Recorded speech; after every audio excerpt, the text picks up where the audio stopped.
मित्रांनो नमस्कार. आजचा व्हिडिओ बनवण्याची उर्मी का आली. एक छोटासा मुलगा माझ्या कॉलनीतलाच, वय वर्ष 7 ते 8च्या दरम्यान, नुकताच त्याच्या आईबाबांबरोबर तो छावा चित्रपट बघून आला होता. आणि मग कधीतरी असाच तो छोटी सायकल खेळत माझ्या घरापर्यंत येतो. मग माझ्या घरापासून वळून जायच्या आधी मी जर बाहेर असेन तर थोडीशी माझ्याशी बातचीत त्याची नक्की होते. आणि ही बातचीत करतानाच मला त्याच्याकडनं कळलं की आम्ही आईबाबा छावा बघायला गेलो होतो. तो कौतुकाने मला सांगायला लागला आणि मग बोलला की प्रशांत काका तू पाहिला का छावा. मी पण बोललो त्याला हो पाहिला. नंतर त्याच्या ज्या 2-4 मिनटं गप्पा झाल्या त्यानंतर त्याने एक प्रश्न विचारला आणि तो प्रश्नच मला भंडावून सोडतोय. आणि म्हणूनच हा आजचा व्हिडिओ थोडंसं वाचन केल्यानंतरचा. काय विचारावं त्यांनी. तो म्हणाला छावामध्ये संभाजी महाराजांना इतका त्रास दिला औरंगजेबानी, मग तरीही त्याचा जिथं मृत्यू झाला महाराष्ट्रामध्ये, या आपल्या महाराष्ट्र राज्यातच त्याची कबर अजूनही आहे म्हणे. हा 7 ते 8 वर्षाचा मुलगा हा एक चित्रपट पाहिल्यावर इतका जागृत असा प्रश्न विचारू शकतो, याच्याने मी ताडकन उडालो. म्हणजे मी माझ्या 7 ते 8 वर्षाचा असताना काय मी असा प्रश्न विचारू शकलो असतो, असा मी स्वतःला प्रश्न केला आणि त्याचं उत्तर नाही असं आलं. मला या मुलाचं खूप मोठं कौतुक वाटलं. आणि तो परत निघून गेला खेळायला. त्याच्या प्रश्न माझ्या खिशात टाकून मला बेचैन करून तो मात्र मस्त सायकल खेळण्यात रमला. आता ही घटना घडून 2 ते 3 दिवस झाले आणि मी बेचैन आहे. खुलदाबाद, आजचे संभाजीनगर, पूर्वीचे औरंगाबाद जिल्हा. औरंगाबादपासून म्हणजे आजच्या संभाजीनगरपासून साधारणतः 30-35 किलोमीटरवर हे छोटासा तालुक्याचं ठिकाण. या ठिकाणी या औरंगजेबची एक कबर आहे. आता औरंगजेबची कबर संभाजीनगरला असणं हे काय तुम्ही नवीन सांगता का, असंही तुम्ही म्हणाल. अगदी खरं आहे. पण नवीन हेतूने त्याच्याकडं बघण्याचा प्रयत्न मी त्या छोट्याशा मुलाने विचारलेल्या प्रश्नानंतर सुरू केला ना. आणि मग मी कोणत्या हेतूने बघतोय हे तुमच्या कानापर्यंत पोहोचवण्यासाठी थोडासा तुमच्याशी संवाद साधण्याचा हा प्रवीचा प्रयत्न आहे. खुलदाबादला असलेली कबर हळूहळू त्याची सरवराई असा शब्द वापरेन मी, होत राहिली. त्याच्या बाजूनी जाळीदार संगमरवरीची कव्हर करणारी अशी एक भिंत आणि त्याच्या कबरीच्या भोवती अगदी मार्बल आणि यथोचित त्याची व्यवस्था राखली जाते. अगदी ती समाधी, ती कबर बांधल्यापासून कोण राखते. तुम्ही म्हणाल की अरे त्यांचं काय वक्फ बोर्ड असेल, एखादी ट्रस्ट असेल मुस्लिम लोकांची, ते बघत असतील व्यवस्थित. त्यांच्याकडं काय, एखादा छोटा दर्गा जरी बांधला तरी तिथं लोक यायला जायला चालू होतात. श्रीमंत माणसं त्यांच्यातली डोनेशन्स देतात आणि मग त्या कबरीचं तिथं मिनार बांधले जातात. मग तिथं एखादी मशीद होते आणि त्याचं महत्त्व वाढत जातं. चद्दर डालने के लिए हर धर्म के लोग वहाँ आना जाना बस कतारे लगी रहती है, असं ते म्हणतात. आणि असंच काही लोक याचं उत्तर पण देतील. पण इथंच खरी मेख आहे. पहा, वीरेंद्र इचलकरंजीकर आपल्या हिंदू लीगल परिषदेचे अध्यक्ष आहेत. ते अधिवक्ता आहेत, म्हणजेच कायद्याचं सखोल ज्ञान असलेली व्यक्ती आहे. यांनी RTIचा आधार घेऊन शासनाकडून माहिती गोळा केली. आता ही माहिती म्हणजे नक्की काय आहे. त्यांना हेच पाहायचं होतं की महाराष्ट्रामध्ये स्वराज्याचं स्वप्न पाहिलेल्या आपल्या छत्रपती शिवाजी महाराजांच्या समाधीला एक मेघडंबरीशिवाय दुसरं काहीही नाही. साधी 2-4 फुलं वाहण्याची व्यवस्था नाही. सतत तिथे दीप प्रज्वलित राहावा. ज्यांनी स्वराज्य आपलं सांभाळलं, स्वराज्यासाठी आयुष्य खर्ची घातलं, अनंत लढाया केल्या, मुघल साम्राज्याशी कायमचं वैरत्व घेऊन आपला मुलगासुद्धा घालवला. या स्वराज्यापायी धर्मवीर संभाजी महाराजांचे याच औरंगजेबनी तुकडे तुकडे केले. आणि आज ऑडिओ व्हिज्युअल स्वरूपात हा छावा चित्रपट जेव्हा प्रदर्शित झाला आहे तेव्हा 7 वर्षाच्या मुलालासुद्धा वाटतंय की संभाजी महाराजांवरती अन्याय करणारा औरंगजेब हा अजूनही महाराष्ट्रातच कसा काय झोपू नये. त्या बालमनाला हा प्रश्न पडतोय. पण आपल्या इथल्या मॅच्युअर्ड लोकांना मतांचं राजकारण करताना तिथं जाऊन फुलं व्हायची आहेत, तिथं जाऊन चादरी चढवायच्यात त्या कबरीवर. मग तो RPIचा नेता असू दे, नाहीतर एक मराठा लाख मराठा म्हणत उपोषणांची साखळी सादर करणारा दुसरा नेता असो. म्हणजे जे प्रश्न आजच्या 7 ते 8 वर्षाच्या मुलाला एक चित्रपट पाहिल्यावर पडतात ते प्रश्न या सगळ्या मॅच्युअर्ड माणसांना, राजकारणी लोकांना कधीही पडत नाहीत.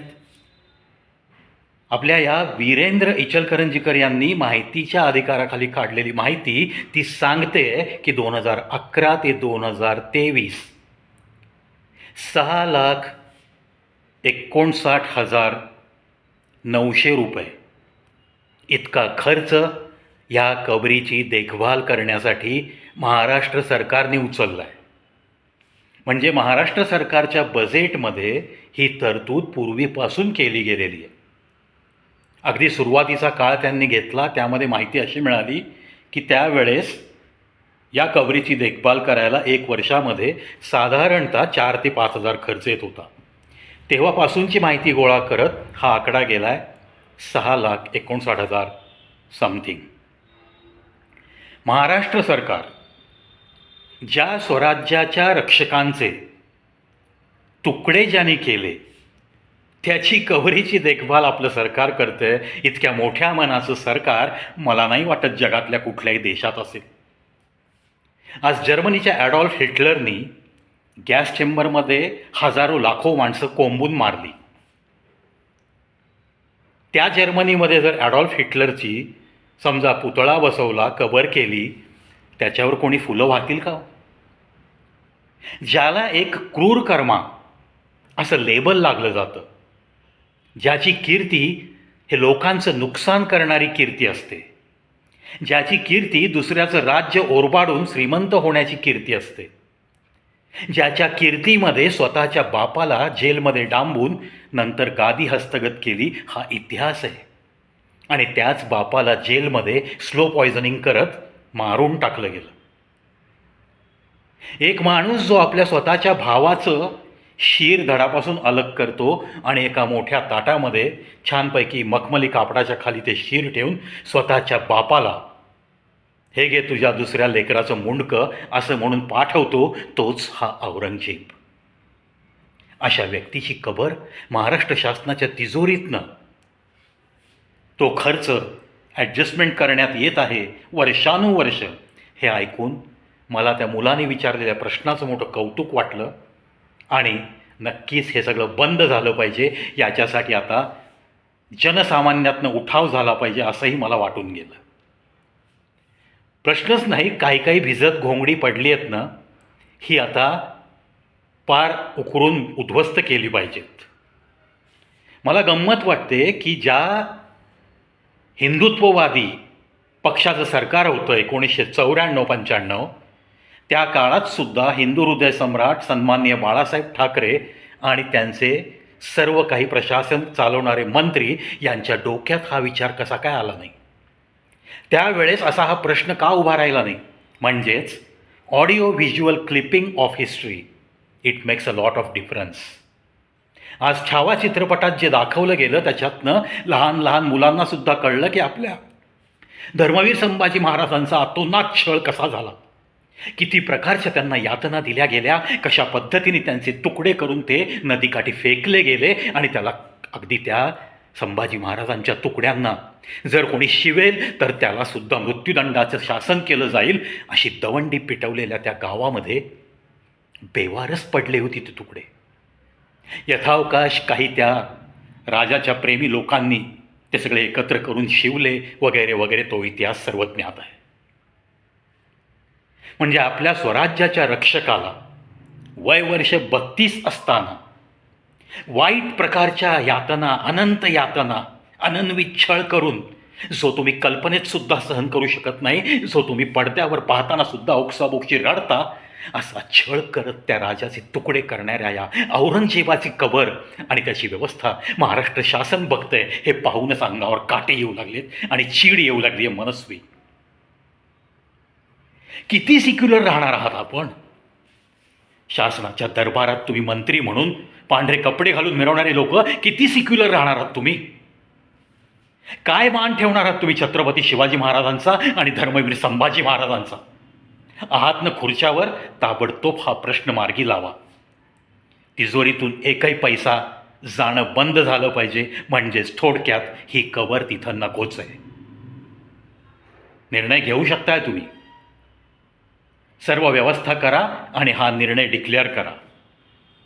जनसामान्यांकडनं आमच्यावरती दबाव आला असंही तुम्ही सांगू शकता. जनमानसांमध्ये तुम्ही सर्वे करा, हा सर्वे पण तुम्हाला करण्याचे अधिकार आहेत. नागरिकांचा कौल घेण्याची अनेक वेळा तुम्ही प्रयत्न करता साध्या साध्या निर्णयात. कुठून एका ठिकाणाहून रस्ता जायचा आहे तर तुम्ही नागरिकांना विचारता हे योग्य होईल का नाही होईल. कुठून तुम्हाला बायपास काढायचा आहे तेव्हा तुम्ही नागरिकांचा कौल घेता आणि नंतर जमिनीचं अधिग्रहण सुरू होतं. ज्या ताराराणींनी छत्रपती संभाजी महाराजांनंतर राजाराम महाराज गादीवर बसले, पण त्यांना सुद्धा थोडं थोडकंच आयुष्य मिळालं आणि त्यानंतर 1700 सालापासून राजारामांच्या पत्नी सन्माननीय ताराराणी यांनी सुद्धा मुघलांशी सामना केला. या एका स्त्रीला सुद्धा छळण्याचा प्रयत्न केलेला हे मुघल साम्राज्य आणि त्यांच्या बादशाची, ज्याने आपल्या मुलीचं लग्न होऊ दिलं नाही, इतक्या नीच पातळीला गेलेल्या एका क्रूर कर्माची खबर महाराष्ट्र सरकार त्याच्या तिजोरीतनं वर्षाला 6-6 लाख 2-2 लाख 40,000 वर्षाला सध्याचा रेट खर्च करत आहे. आणि छत्रपती शिवाजी महाराजांच्या त्या समाधीस्थळाला काय व्यवस्था आहे हो? तुम्ही आम्ही शिवप्रेमींनी तिथं व्यवस्था करायची म्हटलं तर एका रात्रीत करू शकतो. भले कितीही कर्ज झालं तरी चालेल, पण मी माझ्या राजाच्या समाधीसाठी मी एवढी देणगी देईन असं म्हणणारा गरीबातला गरीब माणूससुद्धा ताबडतोब पुढे येऊन देणगी देईल. पण पुरातत्व खातं त्या किल्ल्यातल्या एका विटेलासुद्धा हात लावण्याचा कुणाला अधिकार देत नाही आहे. म्हणजे जर स्वतःही काही करायचं नाही, आपल्या राजाची अस्मिता, आपल्या राजाचा सन्मान कोणत्या पद्धतीने राखता येईल, एका क्रूर कर्माच्या कबरीसाठी आपण वर्षाला 2.5 लाख खर्च करून आपल्या राजाचा सन्मान करतोय, लाजिरवाणी गोष्ट आहे. अरे ज्या स्वराज्याचं रक्षण करणाऱ्या छत्रपती शिवाजी महाराजांच्या लेकराला ज्याने तुकडे तुकडे करून मारलं, त्याच राजाची कबर तुम्ही राखताय. कोणाच्या पैशात? आमच्या पैशात, या जनतेने दिलेल्या टॅक्सच्या पैशात अशा कबरीची देखभाल होते. ही चीड तुमच्या मनात आली पाहिजे. आता खूप मनाला यातना देणारा हा विषय आणि अचंबित करणारी गोष्ट आहे की इतकी वर्ष या कबरीवर अनंत चादरी, लाखो चादरी पडेपर्यंत हा प्रश्न अजूनही प्रश्नच म्हणून कसा काय राहिला. म्हणजे देशप्रेमी जनता या देशात जन्माला आली आहे की नाही? स्वराज्याविषयी काही प्रेम असणारी माणसं किंवा पोकळच प्रेम दाखवणारी माणसं आहेत का आपल्या शिवछत्रपती राजाला? आपल्या धर्मवीर संभाजी महाराजांसाठी खोटे खोटे अश्रू गाळणारीच ही महाराष्ट्राची जनता आहे का, असा प्रश्न निर्माण होऊ लागलाय मनामध्ये. खुलदाबाद मित्रांनो, कुतूहल म्हणून जाऊन पहा तिथला थाट. काय खर्च होतोय तुम्ही सुद्धा माहिती काढा. एक कोणीतरी वीरेंद्र इचलकरंजीकर, तो अधिवक्ता आहे, ती व्यक्ती हिंदू परिषदेचं काम करते, लीगल सेलचे अध्यक्ष आहे, म्हणून त्यांनी ही माहिती काढून जनतेपर्यंत पोहोचवण्याचा प्रयत्न केला आहे. याचा अर्थ त्यांनीच सगळा ठेका घेतला आहे असं नक्कीच नाही ना. तो तुमचा आणि आमचा सगळ्यांचाच राजा होता ना, ज्याने तुमच्या आणि आमच्यासाठीच मुघलांशी वैरत्व घेतलं ना. म्हटलं तर त्याला मंडलिकी करता आली असती, म्हटलं तर त्याला हात मिळवणी करता आली असती, स्वार्थ साधताही आला असता. पण धर्मवीर संभाजी महाराजांनी वाटेल ते कर, पण मी धर्म बदलणार नाही, आणि वाटेल ते कर, स्वराज्य हे आमचंच आहे, मी कदापिही माझ्या मतांपासून हलणार नाही. एक एक अंग काढलं जात होतं, पण हा धर्मवीर संभाजी महाराजांच्या ओठातून कधीही असा आता यातना थांबवा असा कधी इशारा पण आला नाही. जीभ काढली गेली होती, त्यामुळे बोलण्याचा प्रश्नच नाही. पण जोपर्यंत बोलू शकत होते तोपर्यंत त्यांनी याच औरंगजेबाला जेरीस आणलं होतं. म्हणजे म्हणतात ना, यातना सहन करण्याची ताकद जर वाढली ना, तर यातना करणारा माणूसच हतबल होतो, तो थकून जातो. अशीच काही अवस्था तुम्हाला चित्रपट पाहताना सुद्धा जाणवेल. काय त्या धर्मवीर संभाजी महाराजांची ताकद असेल, काय त्या सहनशक्तीची परिसीमा असेल. आणि असा सगळा इतिहास डोळ्यांनी बघितल्यानंतर 7 ते 8 वर्षाचं लेकरू माझ्यापुढं हा प्रश्न विचारते की तो अजूनही आपल्याच राज्यात झोपलाय. त्या बिचाऱ्याला काय माहीत कबर म्हणजे काय, त्या कबरीचं रूपांतर नंतर कसं एका मजारमध्ये, एका मिनारमध्ये, एका मशिदीमध्ये, नंतर मग धर्मांतरण करण्याच्या एका ठिकाणामध्ये, नंतर तिथून वाटेल ती कृत्य करून राज्याला बेजार करण्याची कृत्य करत राहण्याच्या अशा या जमावाचं एक जमण्याचं ठिकाण म्हणून असे कितीतरी उद्योग तिथं सुरू होतात. त्या बिचाऱ्या कोवळ्या जीवाला काय माहिती. म्हणून तो मला प्रश्न विचारून गेला आणि माझं डोकं भंडावून सोडून गेला. अर्थातच त्याला मी खूप खूप अभिनंदन करतो आणि खूप खूप त्याचे मी आभार मानतो की त्याच्यामुळंच मला या विषयाला हात घालावा असं वाटलं. मित्रांनो, खुलदाबाद इथल्या कबरीवरती महाराष्ट्र शासनाच्या तिजोरीतनं तुमचा आणि आमचा टॅक्सचा भरलेला पैसा तो त्या कबरीच्या देखभालीसाठी वापरला जाणं हे योग्य का अयोग्य, यासाठी कॉमेंट बॉक्समध्ये जास्तीत जास्त लोकांनी कॉमेंट्स करा. आणि हा प्रश्न शासनाच्या दरबारी कसा पोहोचवता येईल याच्यासाठी जास्तीत जास्त लोकांनी हा व्हिडिओ वरपर्यंत पोहोचवण्यासाठी मदत करा.